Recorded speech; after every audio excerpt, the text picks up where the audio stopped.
Bueno, gracias a todos. Muy buenos días. Les damos la bienvenida a nuestro webinar del día de hoy y les damos la bienvenida a Econexia. Econexia es una plataforma digital diseñada y operada por Corferias, que tiene como objetivo unir comunidades con intereses afines y que estas comunidades puedan generarnos conexiones y relaciones de negocios y de contenidos de alto valor.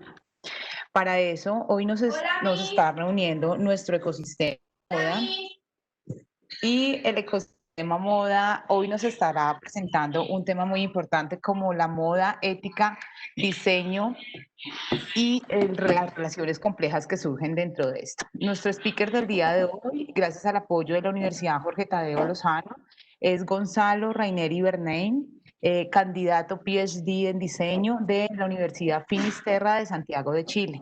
Te damos la bienvenida, Gonzalo. Muchas gracias por este espacio para darnos esta temática tan interesante. Así que te doy la palabra sin más preámbulo y mil gracias por tu participación. Hola, buenas tardes para mí y buenos días para ustedes. Muchas gracias por la invitación. Quería agradecer obviamente a Iconexia y también quería agradecer a la Universidad Tadeo por la invitación y especialmente a Ángela Botor, que fue quien propuso mi nombre para dar esta charla. Así que sin más preámbulos, creo que vamos a partir con lo que nos reúne hoy día. Voy a empezar con la presentación acá abajo. El título de la charla de hoy, cuando Ángela me invita a hablar a esta serie de conversaciones, estos conversatorios, ella me propone y me habla acerca de algunos temas que creyó que yo sería la persona indicada para poder hablar al respecto y que tienen que ver básicamente con la moda y con la ética y con el diseño, que son de cierta forma algunos de los temas en los cuales yo me he ido especializando. Vamos a atacar eso, pero además con respecto a cómo esto se relaciona con la moda. Entonces, para poder ver cuáles son estas relaciones complejas, voy a un poco hablar desde dónde hablo yo. Y quisiera partir primero que nada con una frase de Albert Einstein, que dice que la risa de los dioses hace naufragar a quien intente proclamarse juez en el campo de la verdad y del conocimiento. Yo creo que esta frase es importante por la diferencia y por la ambigüedad y por la complejidad de los términos en los cuales vamos a hablar. Yo soy más experto en algunas áreas y en otras no tanto. Y como tal, el discurso que yo voy a dar, el discurso en relación al contenido que yo voy a tratar, está fijado a partir de dos hechos concretos. Uno, que soy diseñador, soy arquitecto, tengo un magíster en medio ambiente y arquitectura bioclimática y soy candidato a doctor en diseño. Y el otro hecho concreto tiene que ver con una historia familiar. Mi padre fue dueño de una empresa textil de confecciones durante más de 30 años, en la cual yo también trabajé un tiempo. Por lo tanto, conozco el rubro desde el interior, acá en Santiago, Chile. Y mi padre básicamente hacía ropa interior, hacía pijamas, hacía maquila y también tenía colecciones todos los años y por lo tanto es algo de lo cual tengo cierto expertise y cierto conocimiento dentro del área. Y desde ahí es donde voy a hablar, desde esta combinación, desde esta combinatoria, desde mi experiencia personal directo con el tema y también en relación sobre todo a lo que el título nos llama, a estas relaciones complejas.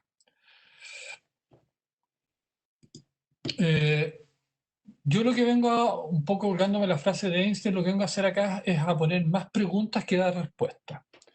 Y esto tiene que ver con el hecho de que indudablemente la realidad colombiana es muy distinta a la realidad chilena que me tocó vivir a mí, pero estoy seguro que hay puntos en común.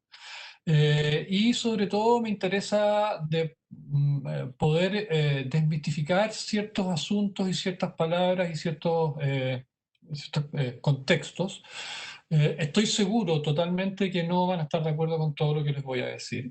estoy seguro también que van a concordar con muchas de las cosas que voy a decir. Y como para colgarme de una frase de una profesora del doctorado que me dijo, en mi primera corrección, me dijo que las palabras generan campos magnéticos porque cada vez que uno dice algo está generando un mundo alrededor. Vamos a empezar a tratar de descifrar cuáles son estas palabras sobre las cuales nosotros hemos generado campos magnéticos desde la industria, desde el diseño y desde otras disciplinas. Entonces, la primera palabra que nos convoca acá, indudablemente, es la palabra moda. ¿Qué significa esta palabra moda? Yo acá probablemente es donde vamos a tener las mayores discrepancias, donde probablemente hay gente que va a decir que estoy totalmente loco, o donde hay gente que va a decir, sí, en realidad es una nueva perspectiva y creo que sería interesante poder revisarlo. Yo voy a dar mi opinión respecto a la palabra moda, no quiere decir que sea ni la opinión de anorexia ni de la Universidad Tadeo, sino que es básicamente mi opinión personal respecto a lo que yo entiendo por moda. Primero que nada, hay que decir que es una industria. La industria de la moda es una de las industrias más potentes a nivel mundial, es una de las industrias que mueve millones de dólares, es una industria que genera una capacidad laboral gigantesca en todos los países donde está presente, y es una industria que comparte muchos desafíos en común a nivel global, sobre todo a partir de la invasión de productos asiáticos en lo que a Latinoamérica se refiere. Y esto me lleva primero que nada a decir que la moda no es diseño. En la semana pasada tuvimos la oportunidad de escuchar a Ángela que nos hablaba de indumentaria. Yo tuve, la semana antepasada, creo que fue la semana pasada, tuve la oportunidad de compartir panel con Lucía Cuba, que es otra diseñadora, la que ella también habla de indumentaria. Y a mí me gusta más la posición que tiene en ella, que el hecho de que yo diga que la moda no es lo mismo que diseño, no quiere decir que Ángela y que Lucía lo digan, ellos, es una pregunta que tendrían que responder ella, pero mi posición es esa y a mí me gusta más la palabra indumentaria desde el diseño, ojo, desde el diseño, no desde la moda, porque yo creo que la moda es una industria y como tal voy a hablar al respecto. Entendiendo desde ese punto de partida, vamos a concordar probablemente que la moda tiene una cercanía y tiene que ver algo muy relacionado con lo aspiracional. Tiene que ver con esta cosa de la aprobación social, de la pertinencia.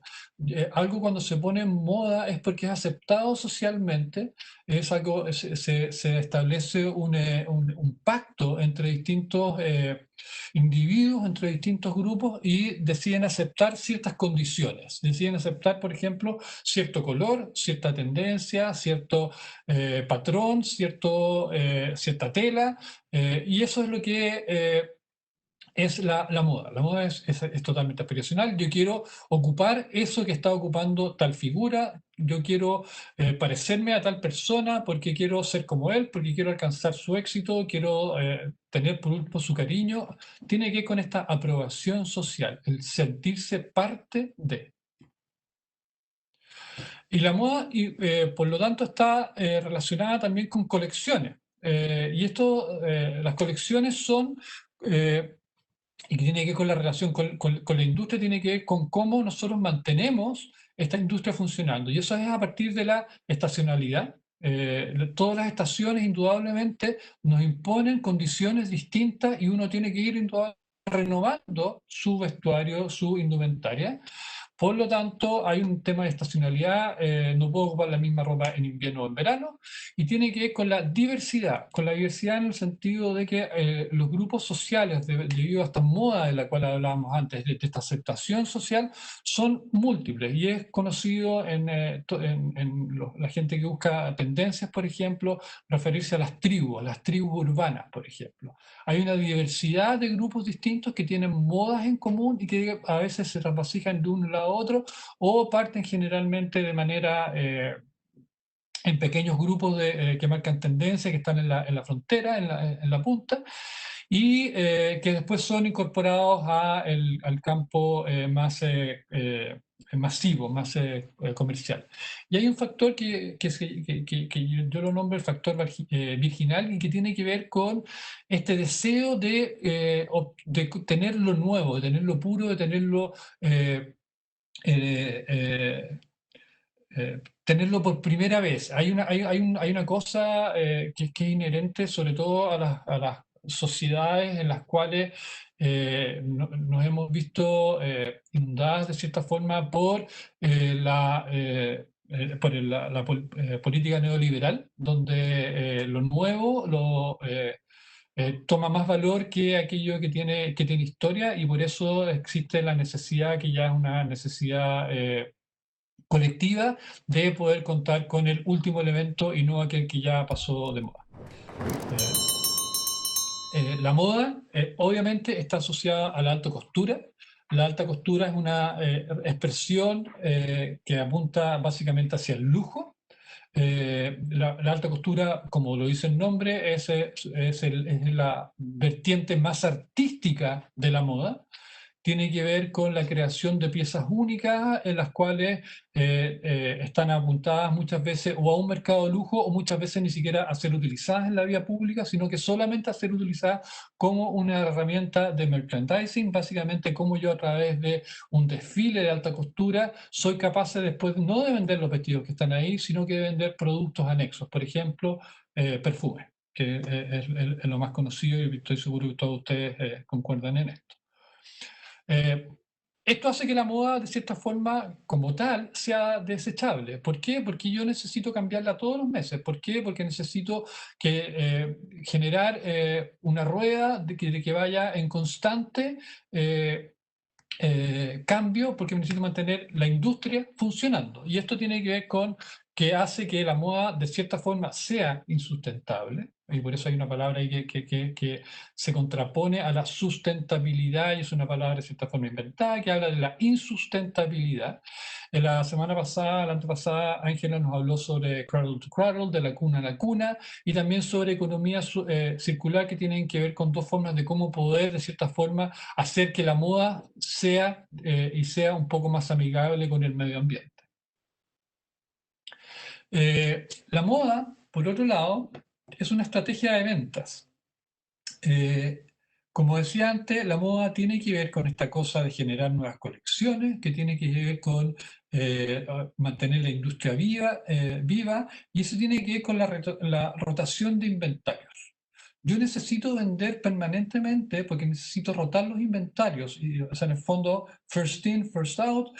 Necesito todo lo que entra a bodega. No lo puedo dejar en bodega porque eso quiere decir que tengo un capital invertido que no se está moviendo, por el cual estoy pagando probablemente intereses, por el cual probablemente estoy pagando bodegaje, estoy pagando una serie de costos anexos, paralelos y derivados que tengo que hacerme cargo.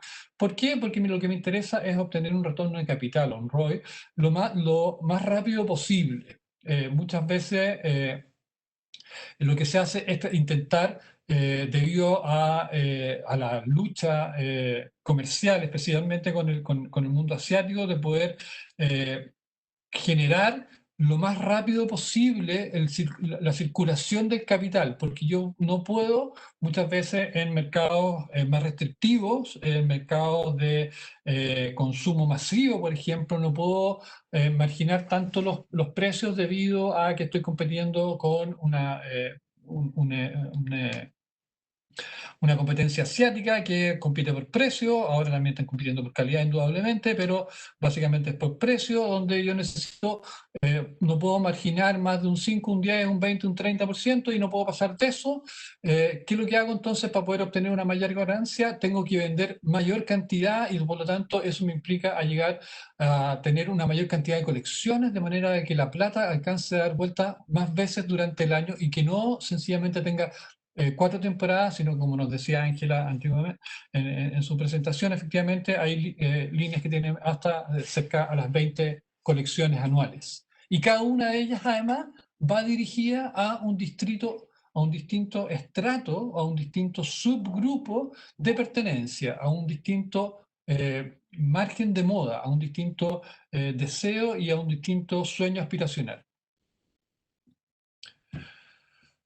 Por lo tanto, si nosotros miramos hacia atrás, nos vamos a dar cuenta que la moda no es más que uno de los modelos o una de las consecuencias de la obsolescencia programada. La obsolescencia programada es utilizada en el diseño desde hace mucho tiempo.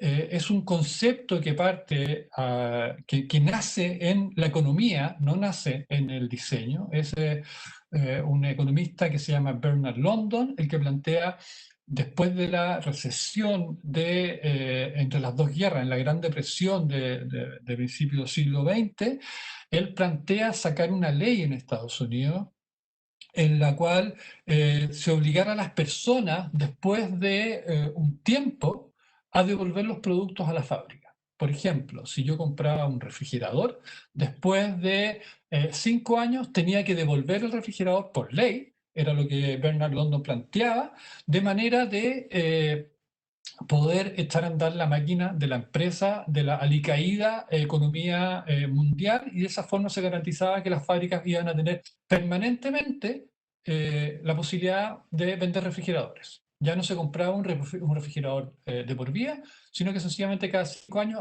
tendría que estar comprando un refrigerador nuevo porque por ley estaría obligado a devolverlo. Obviamente y afortunadamente, la ley no fue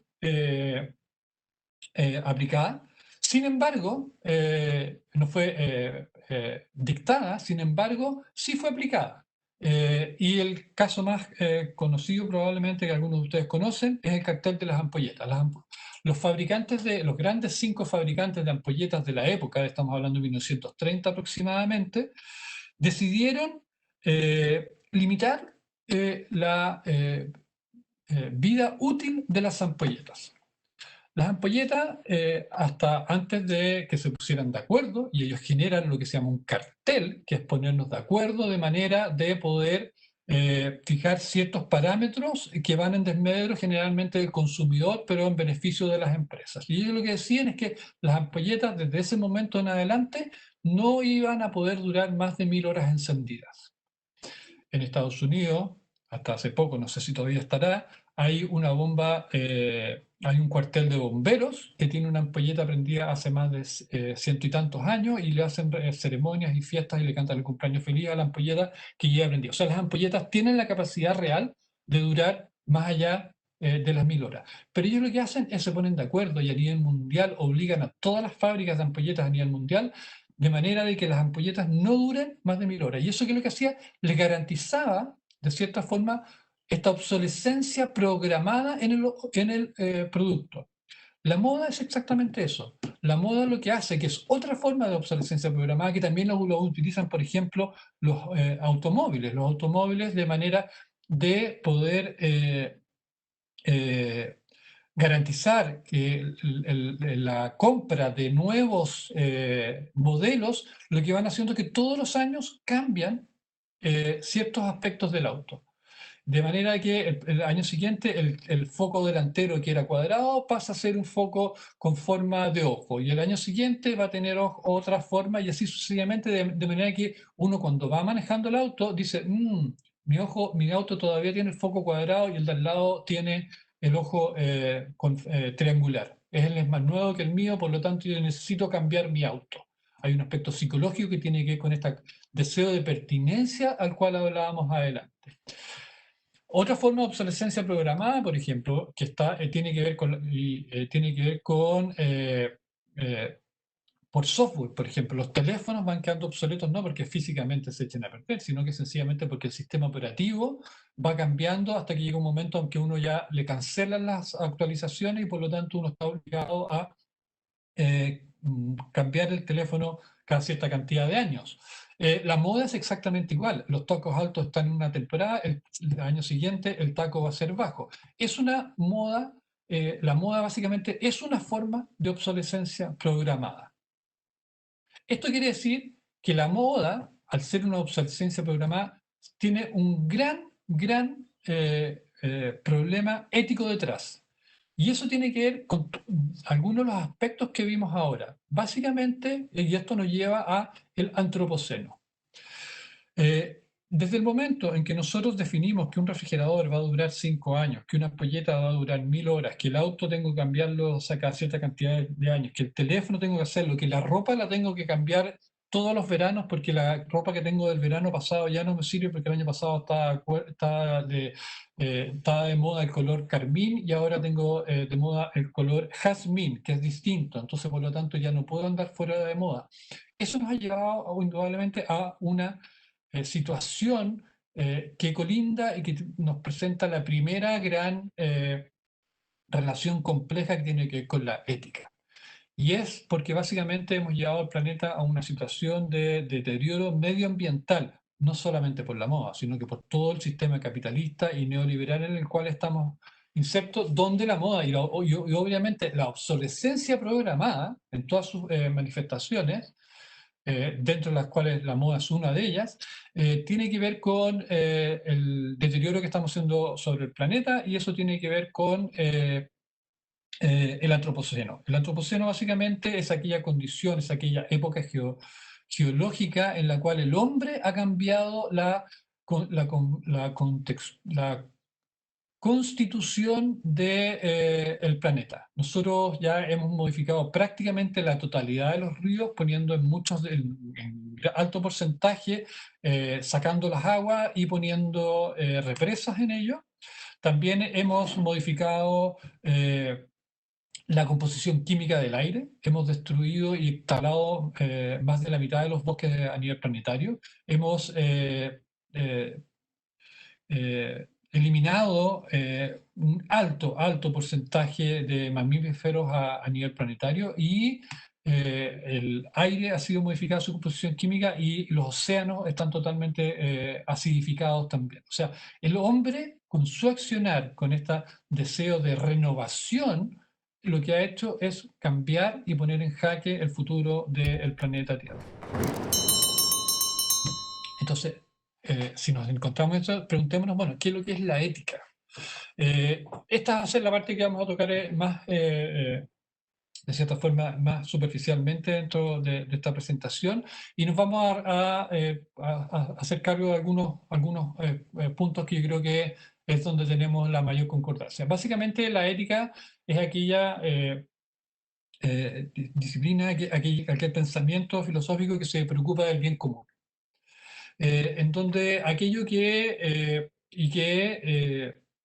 se hace cargo de pensar, bueno, a ver, ¿qué es lo que es bueno para todos? Y se hace cargo del ser humano como un ser social. Y entiende el ser humano como un ser social. O sea, básicamente el ser humano, al ser un ser social, vive en comunidad. Y eso quiere decir que aquello que es ético es aquello que, mediante lo cual nosotros por acuerdo comunitario, hemos decidido que es lo mejor para cierta sociedad y para cierto grupo. Y aquí es importante hablar porque la ética cambia dependiendo del grupo en el cual nos estemos insertos.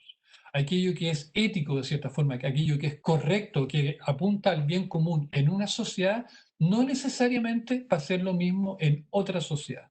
Ahora, tenemos efectivamente Declaración de las Naciones Unidas con los Derechos Humanos, por ejemplo, donde se han puesto ciertos bienes, ciertos derechos que buscan el bien común como humanos, como especie, y que están puestos por sobre aquellos particulares de las distintas especies, de los distintos grupos sociales. Perdón. Entonces, la ética lo que busca básicamente es una equidad. Y hay una... Y esto tiene que ver relacionado a la moda, por ejemplo, cuando nosotros decimos, ya, ¿qué es lo que sería ético, por ejemplo, en la moda? Y tenemos que ver aquello que se relaciona con la cadena de valor.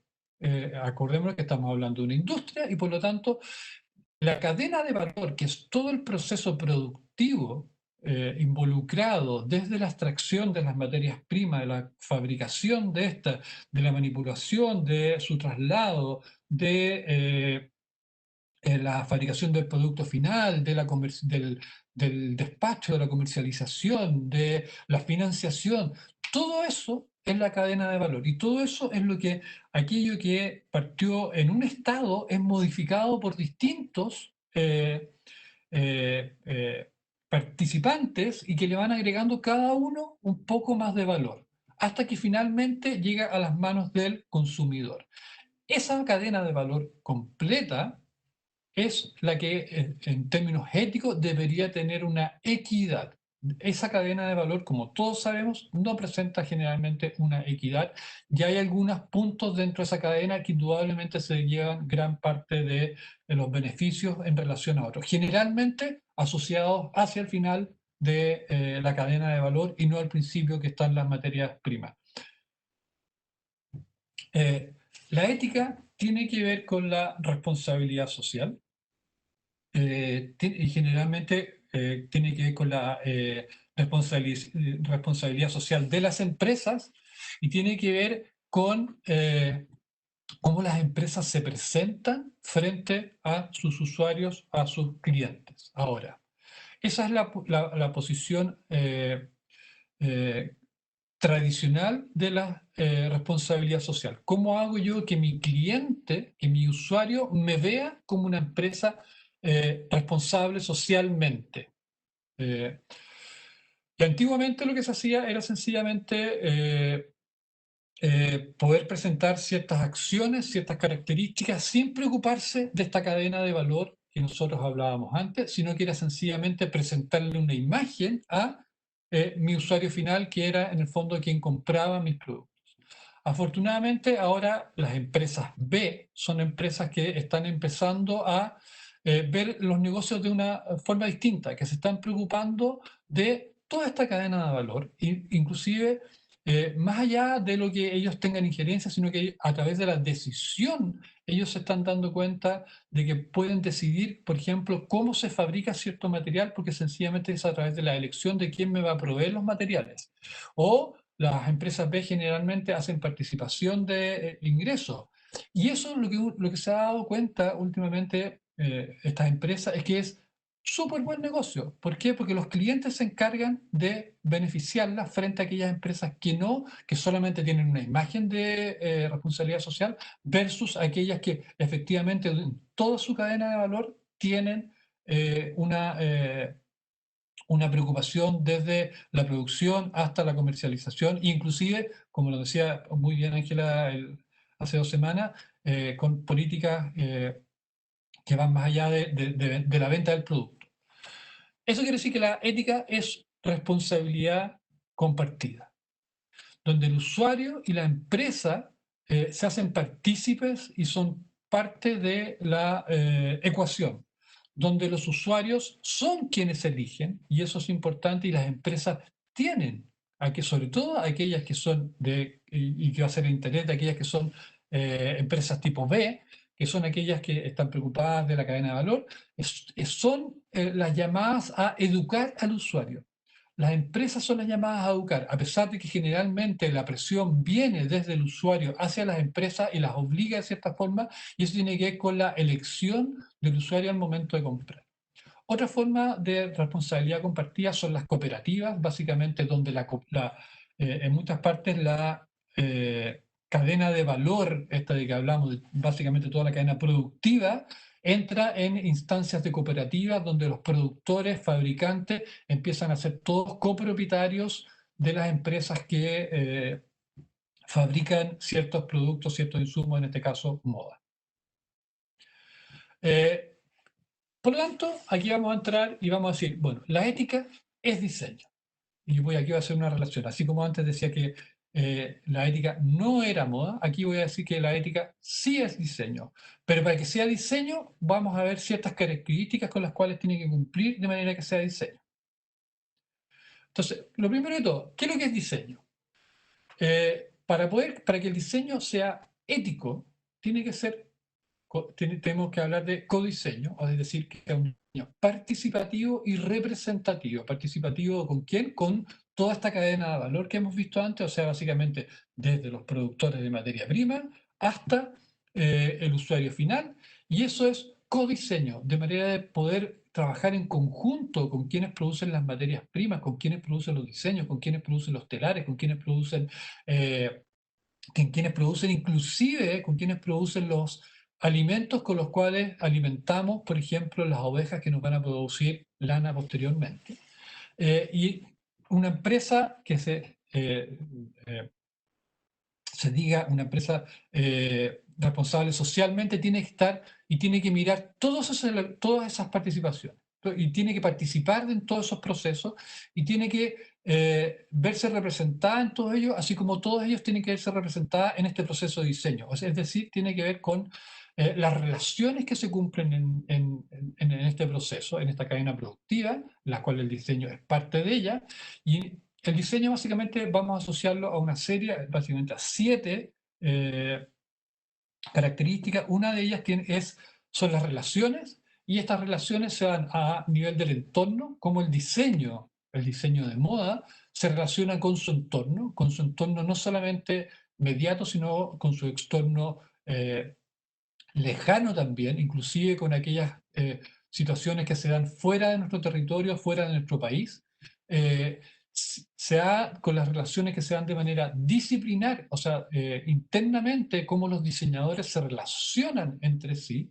Y en los campos disciplinares, generalmente, no solamente en diseño, sino que en todos los campos disciplinares hay luchas de poder, donde hay ciertos estamentos que se apropian de ciertas condiciones y de ciertas verdades, y eso tiene que ver con la frase que yo hablaba efectivamente a partir de Albert Einstein al principio, de que la risa de los dioses hace naufragar y que intente proclamarse poseedor de la verdad y la sabiduría, algo así era.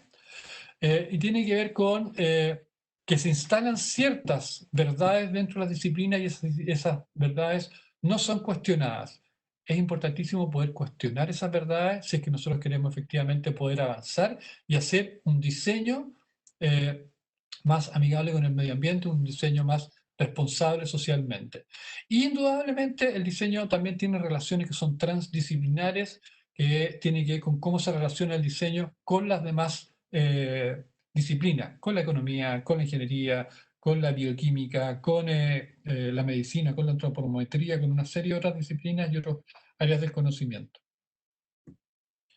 El diseño, además, tiene que tener objetivos. Estos objetivos van a ser externos e internos. Los externos tienen que ver con los objetivos de el cliente, del usuario, de, del fabricante de estos materiales. Pero también el diseño tiene objetivos internos que los va a definir y que los define de cierta forma la disciplina. Y tiene que ver con cómo poder desarrollar ciertas procesos o ciertas metodologías de manera de poder garantizar que el resultado que yo estoy entregando al final se convierta efectivamente en una oportunidad. Y esos son desafíos y tiene objetivos propios del diseño de los cuales se tiene que hacer cargo y tiene que estar cuestionando permanentemente. Esto hace que los diseños, o sea, los objetivos del diseño sean objetivos complejos. Nunca los objetivos, cuando estamos hablando de diseño, nunca son objetivos simples, sino son objetivos complejos porque tienen que aunar los requerimientos, los deseos, las necesidades de estas dos esferas, la esfera externa y la esfera interna del diseño. El diseño, además, tiene que observar.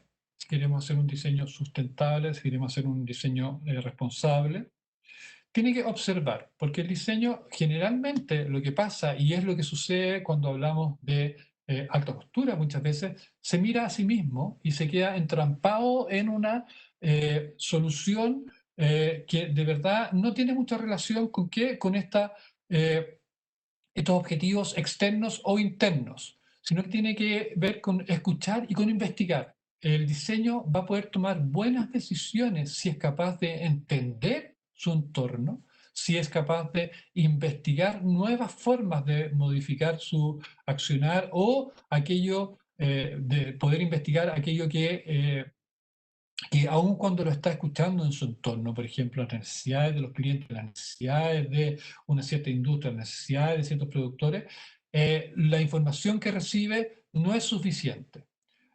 El diseño, el buen diseño, tiene que tener la capacidad de poder salir a investigar y poder salir a recolectar nuevos datos de manera de poder llevar la disciplina un poco más allá, de manera de entregar mejores opciones a quien nos está solicitando nuestra ayuda.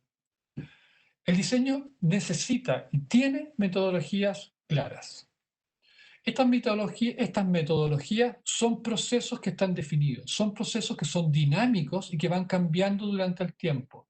Y es importante que alguien que trabaje con diseñadores siempre pregunte cuáles son las metodologías. Si las metodologías que utiliza no son aquellas metodologías con estas características que estamos nombrando, probablemente podría estar ocupando metodologías del diseño, sí, pero podría estar ocupando metodologías del diseño de hace 50 años atrás o hace 100 años atrás.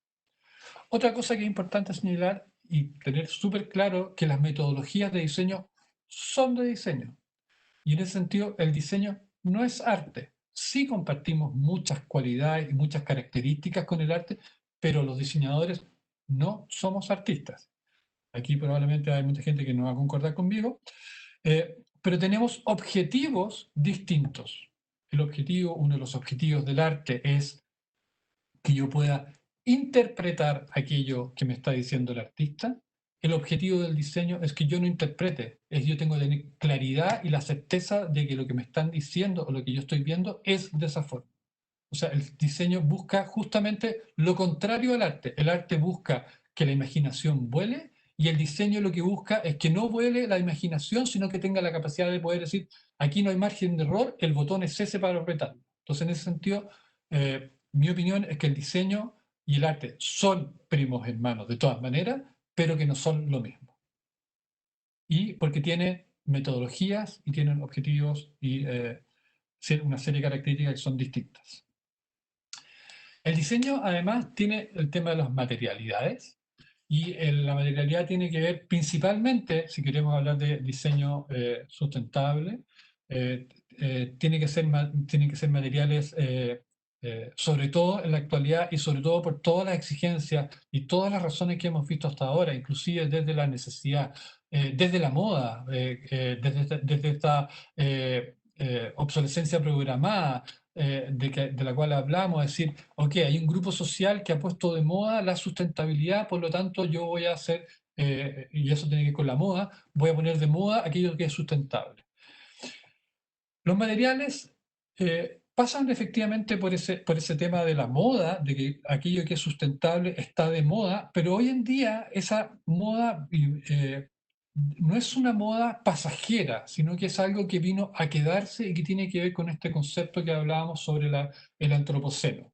Eh, y efectivamente ya no nos podemos dar el lujo de poder vender ciertos conceptos y ciertas ideas a nuestros usuarios, a nuestros clientes, sin hacerlos realmente que estos conceptos sean permanentes. O sea, el diseño hoy en día ya no puede no ser sustentable.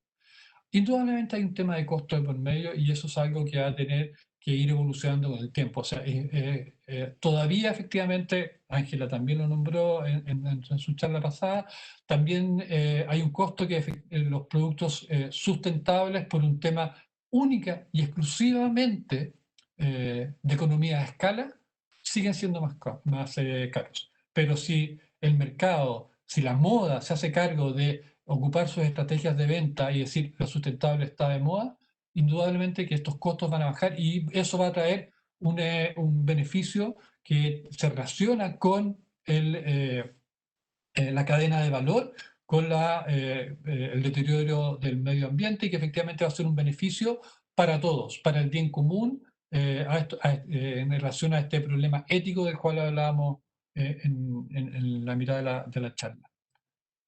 Y el diseño también es cambio. Que el cambio acá es distinto al cambio que nos propone la moda vista desde el concepto de la obsolescencia programada. Acá los cambios que se buscan tienen que ver con un concepto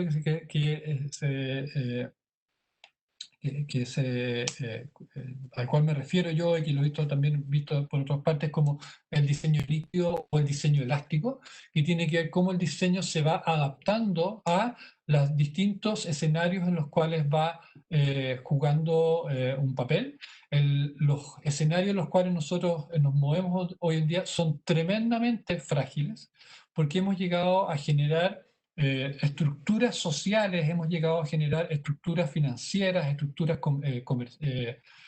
comerciales, estructuras productivas que son tremendamente rígidas, que tienen de partida una tremenda un tremendo peso social. Por lo tanto, si desaparece, si colapsa una de esas estructuras, colapsa una gran parte de la sociedad, lo cual las ha hecho que estas estructuras deban reforzarse por todos lados. Pero sin embargo, estos escenarios cambian permanentemente. Y de hecho, estamos todos encerrados en este momento por el cambio de estos escenarios dentro de un cambio que no era esperable, que nadie se había imaginado que nosotros podíamos estar todo el planeta en completo encerrado durante un año sin poder salir de nuestros hogares. O sea, ese es un escenario que cambia. Los problemas sociales que está enfrentando Latinoamérica completa, o sea, un país que ustedes miren, van a ver que hay un descontento social gigantesco. Tiene que ver efectivamente con estos cambios y tiene que ver con que el diseño se enfrenta a cambios constantemente y no solamente exógenos, como estos que estoy mencionando, del coronavirus, o de los cambios sociales, o de los cambios políticos, o de los cambios medioambientales, por ejemplo, sino que el diseño internamente también va sufriendo cambios permanentemente y tiene que sufrir cambios permanentemente. Y estos cambios permanentemente pasa por cuestionarse los paradigmas dentro de los cuales nos movemos. Y justamente el centro de esta charla en la cual yo me quise centrar tiene que ver con el cuestionar el modelo de la moda. Y esto tiene que ver con que el diseño a lo que apunta es a una mejora continua. El diseño apunta a cambiarnos el futuro, el diseño apunta a cambiar y poder generarnos en el futuro un mejor vivir que aquel que tenemos hoy y que aquel que tuvimos ayer. Ese es el objetivo, uno de los objetivos del diseño como disciplina, es cambiar, modificar, proyectar un mejor futuro hacia adelante. Finalmente, el último concepto, el último componente del cual me quiero referir con respecto al diseño, que el diseño es sinónimo, de cierta forma, de lo humano. Pero no todo, no de todo lo humano. Porque no todo lo que hace el ser humano es diseño. No todo lo que, por ejemplo, el enamorarse es una acción humana, pero no es parte del diseño. El construir, hacer una silla, no es diseño, es construcción. El fabricar, por ejemplo, una ropa, una prenda de vestir, fabricar la prenda no es diseño. ¿Qué es lo que es diseño?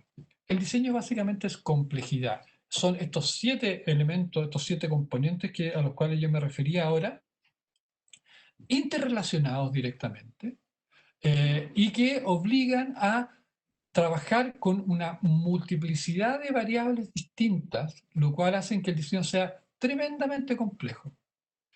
No cualquiera puede hacer diseño. El diseño es hecho por los diseñadores. Se estudia para hacer diseño porque uno estudia todo lo que acabamos de ver de manera de poder garantizar que el proceso que yo estoy llevando a cabo va a apuntar a entregar una oportunidad dentro de lo que estas expectativas iniciales a las cuales nos fuimos enfrentados. Y por lo tanto, el diseño es una actividad humana y es una actividad humana de un grupo específico dentro de ella que son los diseñadores. No cualquiera hace diseño.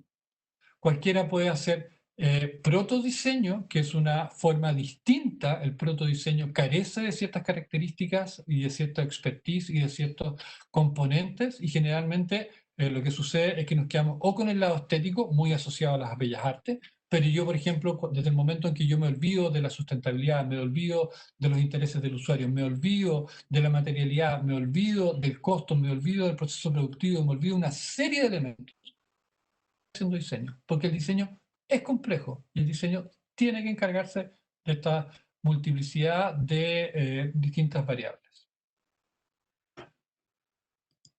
Entonces, yo quiero concluir básicamente con dejar súper claro que la moda y el diseño, desde mi punto de vista, son dos cosas totalmente distintas. No digo que una sea mejor ni que otra sea peor.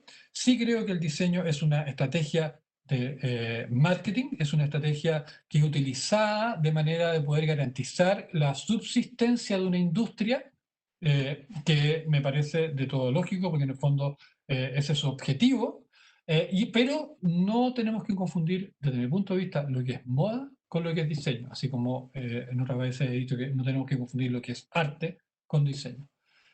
Y básicamente mi presentación giraba en torno a poder diferenciar desde mi punto de vista que la gravitacionalidad que tiene cada una de estas palabras, cada uno de estos elementos, y eso de manera de poder entender que el diseño sí es indumentaria, la indumentaria sí es diseño, eh, porque responde a distintas características, es un producto nacido a partir del diseño, distinto a la moda, que es una estrategia para comercialización, y sí el diseño, por lo tanto, son oportunidades. Y eso quiero volver a ese punto, en el fondo, decir, el diseño lo que busca es generar oportunidades y no tanto las respuestas y la solución de problemas. Y voy a volver a una frase que es de Conexia, que tiene que ver con, ellos ponían que la conexión clave en la reactivación y los negocios somos todos. Ellos, es una frase a la cual yo voy a tomar la libertad y un poco la patudez de agregarle un pequeño agregado y todo. O sea, la conexión clave en la reactivación y los negocios somos todos y todo, porque creo que dentro de esta reactivación no nos podemos olvidar sobre todo del medio ambiente. Esa fue mi presentación. Quiero invitarlos a contactarme en caso de que lo deseen. Dejo ahí mi correo en pantalla.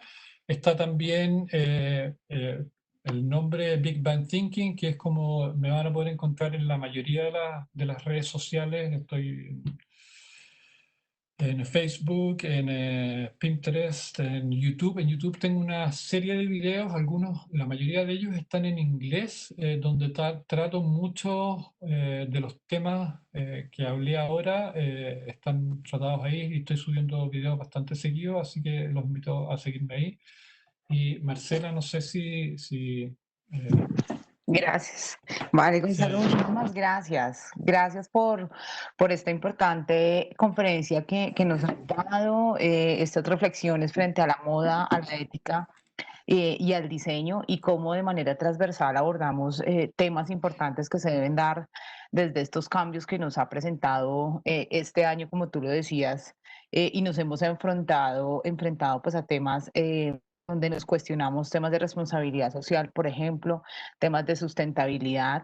Y que todo eso va ligado al medio ambiente. Entonces, efectivamente, y gracias por tu complemento en nuestra frase. Es todo y somos todos efectivamente lo que podemos ayudar a mejorar y digamos que hacer estas conexiones para poder tener de nuevo esta reactivación económica que todos queremos. Les pediríamos entonces a todos los asistentes que te confirmo, tenemos 100 asistentes en este webinar del día de hoy a dejar sus preguntas y para que Gonzalo muy amable nos vaya resolviendo desde este mismo. Abrimos el chat en este instante para que dejen sus preguntas. Aceptamos preguntas y Unos críticas minutos. también y opiniones. Así es. Ya, Empezamos, ando si apareciendo. quieres, Gonzalo, dice, cuando hablas de relaciones complejas específicamente, ¿qué se debe tener en cuenta? Ya, durante la presentación yo hice voy a volver atrás, que empiezan desde acá. Cuando me pregunto qué es lo que es diseño, de aquí en adelante, en la parte de la presentación, fui dando 7 componentes que están siempre presentes. Tienen que estar presentes en el diseño de manera de poder tener la certeza de que de cierta forma estamos frente a todos aquellos elementos que deberíamos considerar al momento de diseñar, de manera que no se nos quede algo fuera. Y esas 7 componentes básicamente son, uno, las relaciones que establece el diseño, los objetivos que tiene que tener ese diseño, la capacidad de observación que tiene que tener, las metodologías que utiliza, que aquí hay una cosa que no mencioné que tiene que ver con que no siempre son las mismas metodologías, sino que va a depender del problema o de la oportunidad a la cual me estoy enfrentando, voy a tener que ocupar una u otra metodología. Los materiales que indudablemente también van a ir cambiando dependiendo de los requerimientos y los objetivos de todos los otros elementos, el cambio en el cual se esté presentando el diseño, porque de hecho el diseño es producto de una necesidad de cambio, porque si no hay necesidad de cambio, los sistemas, en este caso el sistema del diseño, los sistemas sociales, los sistemas productivos, se quedan estáticos y no se modifican. Voy a hacer una analogía con el arte, ¿ya? A pesar de que digo que el diseño y el arte no tienen nada que ver, pero voy a hacer una analogía con el arte, que la hice hace como 2 semanas atrás, una semana atrás también en otra charla. Cuando un pintor descubre una fórmula para pintar, cuando se da cuenta que empieza a vender cuadros, rápidamente uno se da cuenta que empieza a pintar todos sus cuadros iguales, porque le garantizan una cierta estabilidad. El diseño es exactamente igual. Si es que yo fabrico una polera, por ejemplo, si yo fabrico una silla y la silla la vendo permanentemente, el diseño no va a intervenir, porque el diseño requiere del cambio de cierta forma.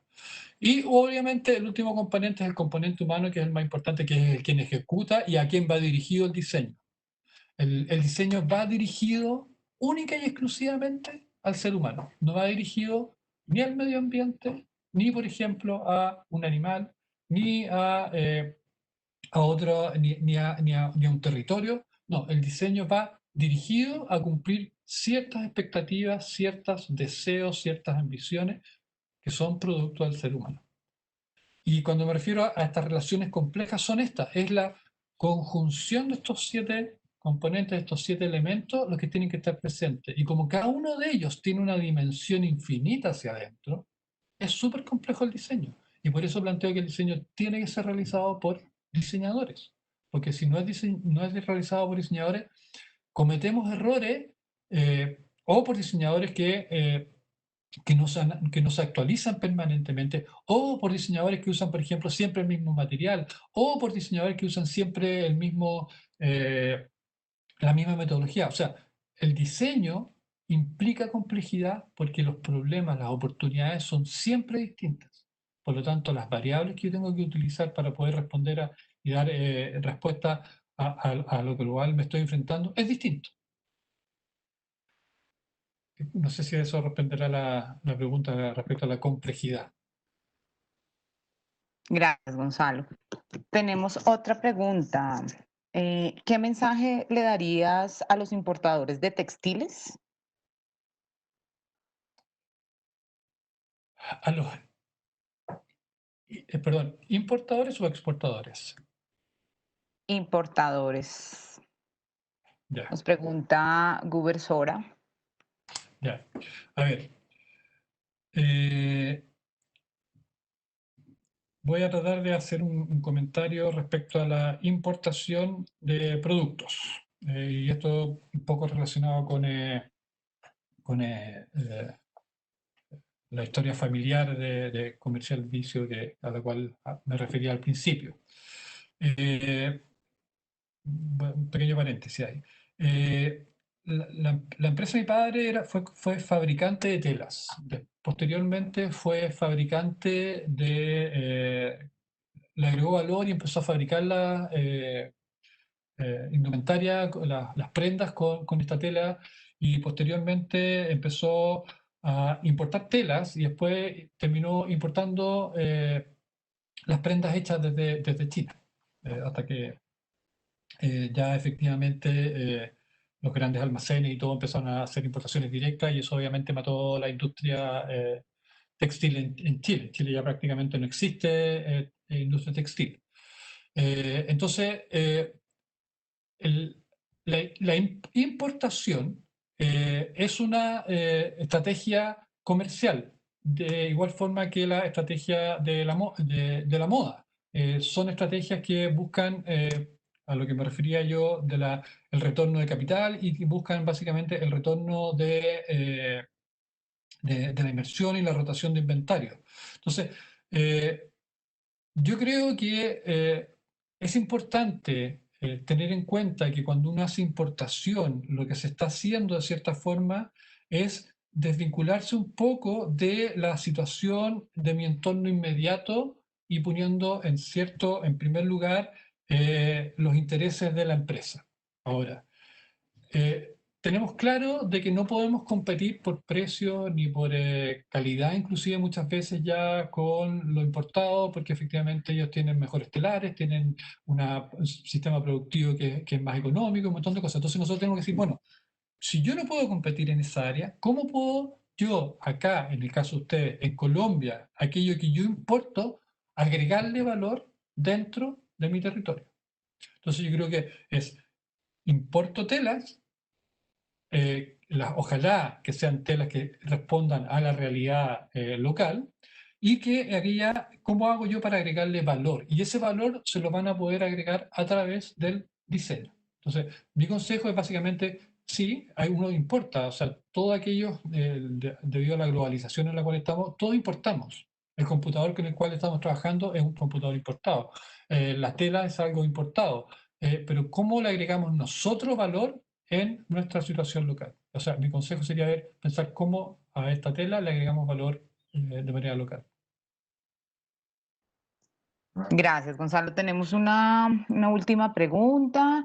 Se dice que el diseño no interpreta, es decir, que no puede ser interpretado por un usuario final. Y de ser así, si este usuario no puede interpretar, ¿cómo más se puede relacionar con este?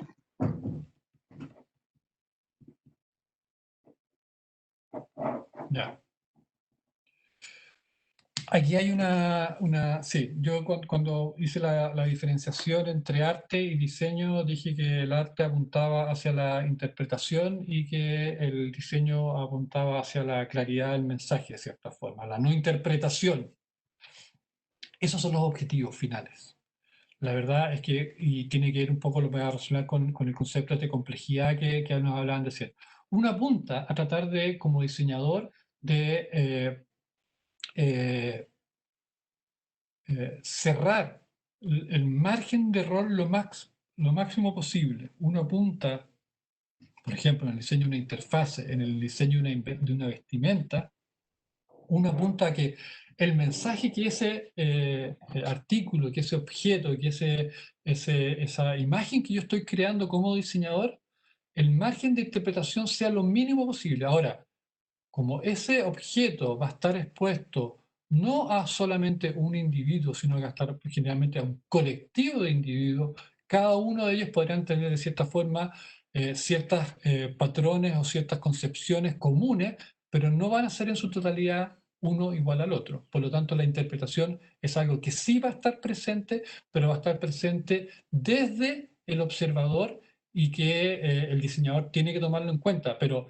el diseño apunta a la no interpretación, de cierta forma. O sea, que el mensaje se entienda. Si yo estoy haciendo una vestimenta, una indumentaria, una chaqueta, y quiero que esta chaqueta sea leído como una chaqueta de motoquero, o una chaqueta elegante para para ir a pedir un préstamo al banco, o como una chaqueta para salir de fiesta, esas son distintas cosas que tienen que tener ciertas interpretaciones, tienen que tener cierta claridad en el mensaje, y en ese sentido el diseño a eso apunta, apunta efectivamente a poder dejar las cosas muy claras. Yo lo que estoy haciendo es esto. Y eso pasa por el manejo de estas 7 componentes a los cuales yo me refería, y pasa por tener la certeza de que lo que uno está haciendo efectivamente responde a este deseo inicial que viene del usuario, del humano. Gonzalo, muchísimas gracias, muchas gracias por tus reflexiones y por esta conferencia tan de valor que nos has expuesto hoy. Muchísimas gracias. Déjanos ver, por favor, mientras voy terminando nuevamente tus redes sociales y tu correo electrónico para que los asistentes pues puedan tomar nota. Muchas Hay, gracias a ti. hay Dime, varias señor. preguntas que quedaron sin contestar. Si quieren me las pueden enviar por correo o por el mensaje y yo las puedo contestar por ahí. Vale, perfecto, así será. Muchísimas gracias a todos por asistir hoy. Estas memorias van a quedar en nuestra página de Conexia para que ustedes puedan consultar pues la presentación, darle una revisada, los datos de Gonzalo allí también para que lo puedan contactar a su correo electrónico. Entonces, muchas gracias a todos por asistir. Sé que en este espacio hay conectados varios empresarios, por lo que queremos invitarlos también a todos a que visiten nuestra página econexia.com, a decirles que están todos bienvenidos como oferentes o como demandantes a nuestra rueda de negocios que se realizará el próximo 13 al 16 de octubre, que es un encuentro de conexiones de negocios, diseñado especialmente pues para ustedes. Entonces, los invitamos a que tengan más información a través de la página de conexia.com. También aprovechamos el espacio para invitarlos nuevamente a nuestro próximo webinar que realizaremos el 1 de octubre, y acá por el chat estamos dejando el enlace para que ustedes puedan inscribirse. La temática de nuestro próximo webinar va a ser la transformación del ADN del diseñador ante la nueva realidad. Nos va a acompañar la conferencista María Fernanda Mendoza, que es diseñadora de alta costura con especialización en gerencia de mercado, y esto es con el apoyo de la Corporación Universitaria Taller 5. Entonces, muy bienvenidos todos. De una vez se pueden inscribir a este link y pueden participar de nuestro próximo webinar en nuestro ecosistema moda y confección. A todos ustedes, muchísimas gracias por asistir. Gracias, Gonzalo, nuevamente. Gracias a la Gracias a Universidad ustedes. Jorge Tadeo Lozano por este apoyo que nos da, y esperamos haya sido el gusto de todos ustedes y que tengamos contenidos que nos generen alto valor para cada uno de nuestros negocios y de nuestros desarrollos personales. Muchísimas gracias y buen día para todos.